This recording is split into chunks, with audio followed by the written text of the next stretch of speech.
Hey guys, this is Geek Part Time and here for another review. I'm reviewing the Beats Pro. These are the non-Monster Version Beats Pro, which is the 2013 edition. I've never had the Beats Pro Monsters, so I'm not sure about that model, but I'm here to discuss this newer model.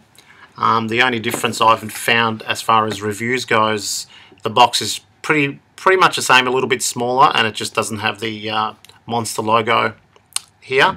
Also, to the other new addition with this one is that this one does come with a inline microphone for your iPhone, BlackBerry or Android phone.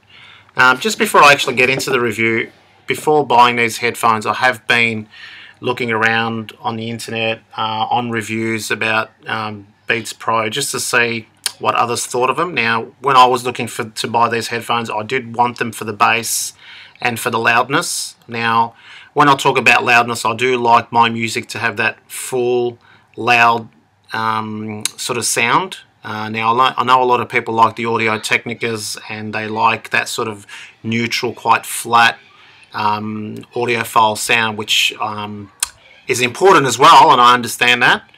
But for me, and I've tried the M50s before, for me they weren't right for me. I found them not to be as loud or as heavy in bass as these. Now, a lot of people say heavy in bass, oh, they're just bassy, they're for bass heads. I am a bass head, but these, compared to the studios that I had, the bass isn't as muddy, it's quite clearer, but we'll talk about that later. Now, this is the inline remote cable that this one comes with, and that's for your iPhone. Now, I don't think these came with the old Beats Pro Monster version, so that's a little addition to these ones. Look, I don't know guys, for me, would you walk around with these on your head? I probably wouldn't. So I usually use these for home. I want to be walking around the streets wearing this. For me, this is about sound and, you know, being in the comfort of my own home, listening to this privately, rather than walking down, you know, the train or the subway with this on your head. I think that's just a recipe for disaster. The other funny thing about these headphones is the bag. Now, this is the bag that it comes with. I know, very funny.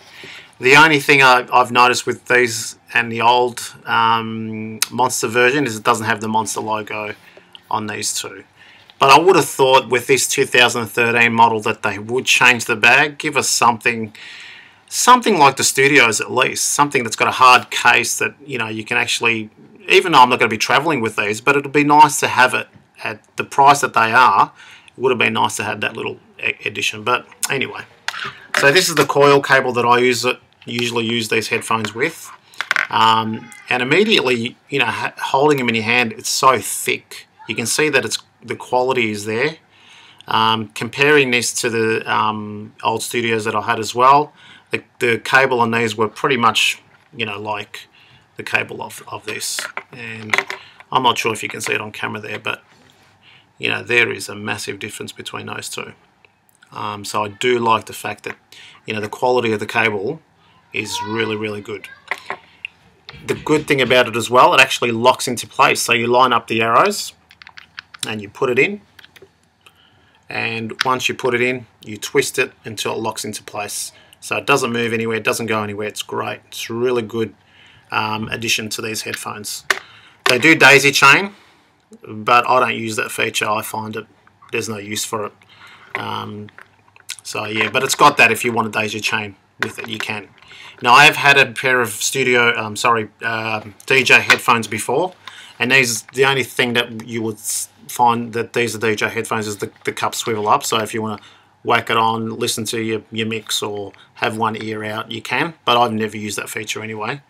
And the difference I found with DJ headphones is they are quite loud. Loud to the point where if you crank them up all the way, they won't distort. And that's because if you're in a really loud club and the music's beating outside, you still want these loud enough to hear.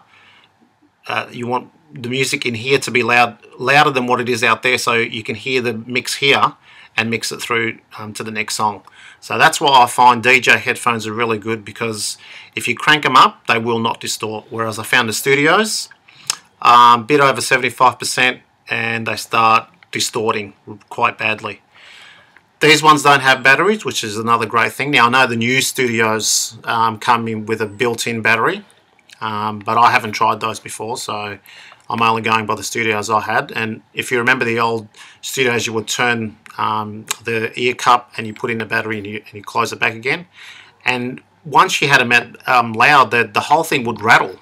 So you'd actually hear them rattle from the outside, which I didn't like. These, solid as a rock. You will not hear anything rattle, shake, nothing. Rumble. The only rumble you'll get is the bass, believe me. Build quality, it's beautiful white cushioning, and I think this is leather. It feels like leather. And that's for the ear cups in the top, and the rest seems like an aluminium, but you don't appreciate it until you see these live. It's just a fantastic finish. Beautiful. Really elegant. So now the most important thing is sound quality. The bass is so low and deep that you will feel it rumbling in your chest. I was very impressed with songs that I've heard on my studios that I thought, my old studios that I thought were fantastic, and then I heard it on this. It just blew the studios away. Really, really impressed with the bass. The mids weren't too bad. I found the highs in this better, more impressive, I should say. The thing I found with Beats headphones that a lot of people complain is the high notes, you'll find a bit of a hissing sound. You don't find that in this. So even though the mids aren't, oh, they're very, very good, don't get me wrong, but they're not that impressive. The highs and the lows are excellent in these. Now these do come with an attachment to put into your amplifier, a bigger cable, plug to put into your amplifier. I tried that as soon as I opened the box, and I actually wasn't that impressed with the sound that came out of my like 1000-watt amplifier. These sounded better, and I know this is going to sound really, really funny, on my iPhone. So the sound that this produced out of my iPhone, for me, blew anything else out of the water. From my Mac, from my amp at home, anything. And I think what Beats are trying to do now is really try to make these a sort of mobile headphone, so you can put it in your, design it for the iPhone, so you can put it in your iPhone and off you go and you get really good sound. I think it's true. You don't need a Philo amp. You don't need nothing. You just connect this straight onto your iPhone and you will have an awesome sound. Very impressive. I'd take it out of my iPhone and put it on my amp and it just wouldn't sound the same. Take it out and put it back into, and I tried all the equalization. I've played around for hours. Even played it on my friend's Beats Audio, because he's got Beats Audio on his HP laptop. Still wasn't as good as it was through my iPhone. So that's just something that you should keep in mind as well. Really designed for iPhone or mobile device use, these headphones. But great sound quality, guys. Very expensive, $499 here in Australia. I didn't pay $499. I waited until they were on sale for $350 and purchased them. I wouldn't pay $499 for these, full stop. They're worth $350. They're not worth $499. So I hope you enjoyed the review. Give it a thumbs up and subscribe. And I will be doing another review. My next review will be for the Sony Pulse Wireless gaming headset. So keep your eye out for that. And thanks for watching. See you guys.